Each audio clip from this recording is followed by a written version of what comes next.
And now we want to take a large piece of Glad wrap and we want to remove our mixture to the middle of the Glad wrap in a large kind of sausage loaf type shape.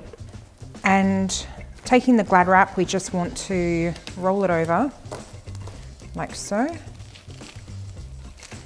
and just start forming a nice tight sausage. So we want to twist one end really well, squeeze the air out as much as possible, and we just want to make sure that the loaf is nice and condensed. So I like to just sort of roll it around a little bit, make sure I'm squeezing out any air bubbles, like so.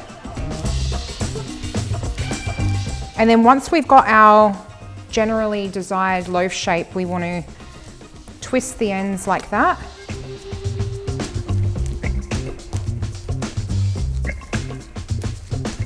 And tie our ends off.